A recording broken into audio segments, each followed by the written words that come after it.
Shalom, Yasharallah. First and foremost, I would like to give all glory, honor, and infinite praises to Yahweh, Bahashem, Yahweh Shai, Bahashem Chadash.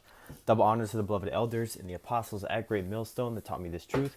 Peace and salutations to all you hopeful elect Akim out there laboring that are pushing this word in truth and in sincerity. This is your brother Amar from the GMS Boise, Idaho camp, and I'm coming at this lesson with a quick news update. I'm always in the news, seeing what's going on. And the big national news announcement today was that this administration under DJ Trump, the military is going to expand its home to a foreign nation no other than Ishmael. Go get it. Esau and Ishmael teaming up again to get an Air Force base here in Idaho. And it is the same country that gave DJ T that gold 747 big ass Boeing plane with all type of luxuries on the inside. Well, obviously that jet wasn't free, So I'm gonna read this from a BBC News article, which it titles "Qatar to build Air Force facility in Idaho," U.S. says.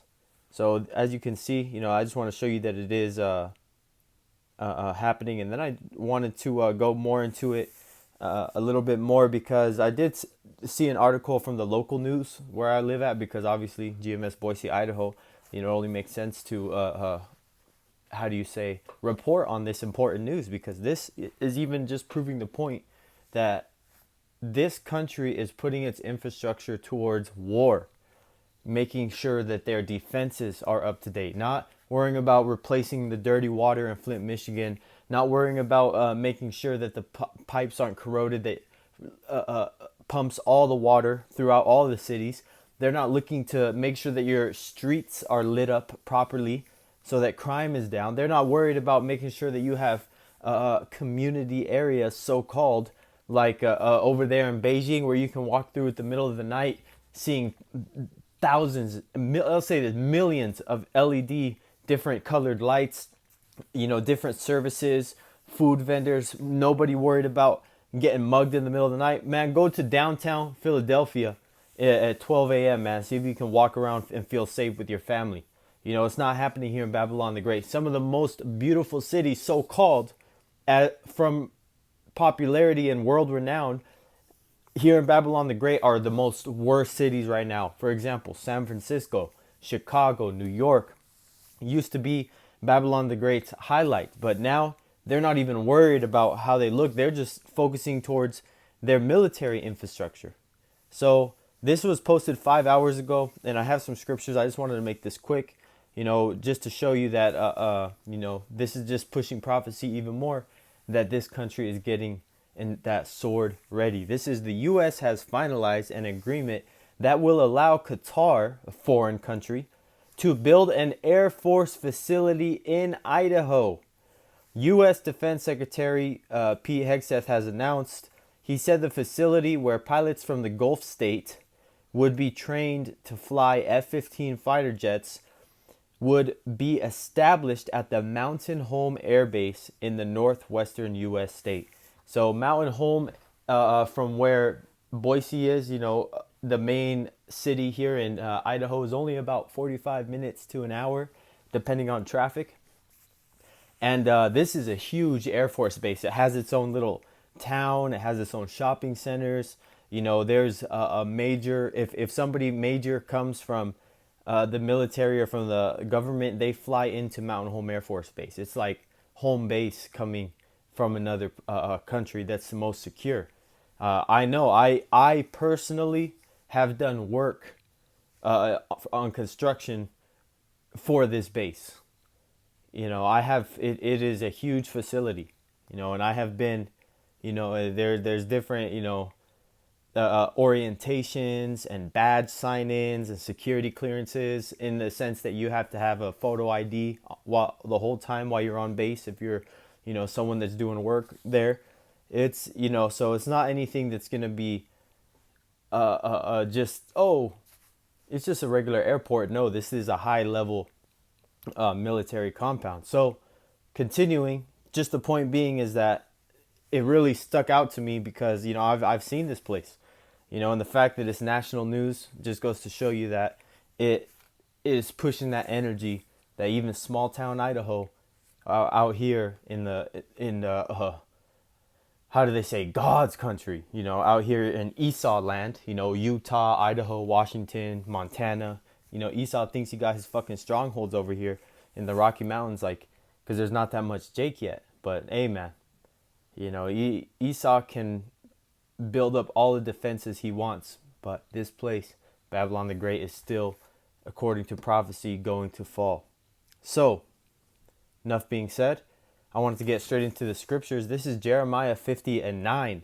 For lo, I will raise and cause to come up against Babylon an assembly of great nations from the north country, and they shall set themselves in array against her. From thence she shall be taken. Their arrows shall be as of a mighty expert man. None shall return in vain.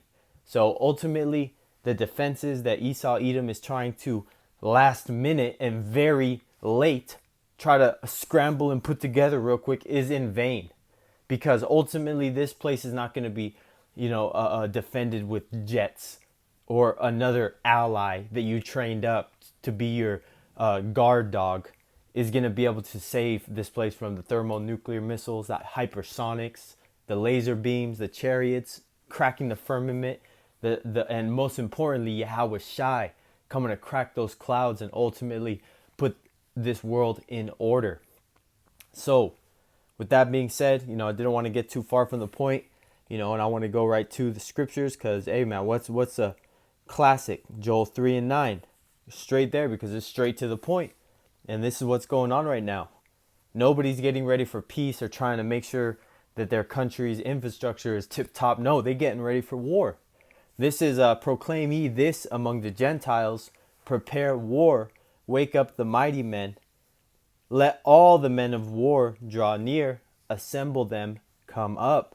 And that's that assembly of great nations, these different militaries that are going to ally against Babylon the Great and ultimately cause this place to be destroyed. So I wanted to get this one scripture. It says, sword is sharpened. I'm going to have to look it up. A sword is sharpened. Should we then make mirth? Salakia. Haha, I knew I was close. This is Ezekiel 21:10. It is Salakia. Here we go. This is Ezekiel 21:9. Son of man, prophesy. Prophesy meaning speak before. We are telling you what these signs mean. Building an Air Force base edition here in Idaho. It ain't gonna save you, Esau. Son of man, prophesy and say, thus saith the Lord Yahweh. Say, a sword is sharpened and also furbished. So this is the Lord telling you, Yahweh, coming and telling you through his mouthpiece, the prophets here on earth, angels in fleshly form, messengers here to give you a message to tell you exactly what's about to go down. And it ain't going to be peaches and cream. There's not going to be no pre-rapture. Everybody's going to be faced with that hour of temptation when this shit flips. This is continuing. Verse 10, it is sharpened to make a sore slaughter. It is furbished that it may glitter. And you could say that adding an Air Force Edition base is getting their sword ready. They already have all that big military base over there, but they're even trying to get it even more better, man. Mo better. Add more runways, all these things. So, again, that's that sword getting furbished, that war machine. Continuing, I'm going to start from the top again. Ezekiel 21:10. It is sharpened to make a sore slaughter. It is furbished that it may glitter. Because it's so perfectly shiny. It's sparkling because in the sun, because that blade gets hit by that sunlight just right. It looks like it's glowing, man. Should we then make mirth? It contemneth the rod of my son as every tree. Whew. So it's saying you're seeing this and you want to get all happy-go-lucky. You want to worry about getting the bag. You want to worry about starting a family. You want to worry about getting a wife and making sure that you guys have at least 2 kids and at least a son to pass your name on so that the next generation can rise up, because, that's the right thing to do. Everybody's been saying this for the longest time, that the world's going to end. Oh, they've always been saying that. Oh, we got 50 years at least minimum. Come on. Babylon's about to celebrate its 250-year anniversary. Come on, don't you know? That's just the beginning, man. These people are delusional with this stupid ass train of thought, thinking that this place doesn't deserve righteous retribution for what they did to the children of Israel, and for the disrespect, for the crossing out of the image of Yahushai. Ultimately, this place is the most wicked representation of what the flesh can bring you. And that is why this place is ultimately going to get punished the worst. Because Sodom and Gomorrah, Egypt, Rome, the Greeks, Babylon the Great, Mystery Babylon, all these ancient empires that in their own way were sick and disgusting. But imagine all those wrapped up, rolled into one here in Babylon the Great. That's what's taking place right now, because everything to the flesh is so easily accessible. No matter what it is, you can find it here in Babylon the Great with minimal repercussions.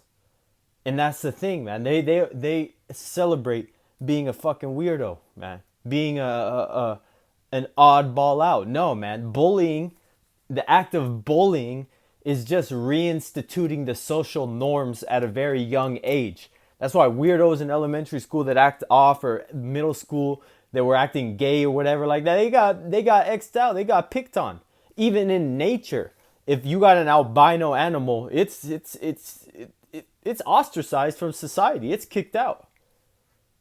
And so you think that Yahweh Bashem Yahushua ultimately is going to let this place prolong and try to, people here trying to think that it's going to go forever. It's not.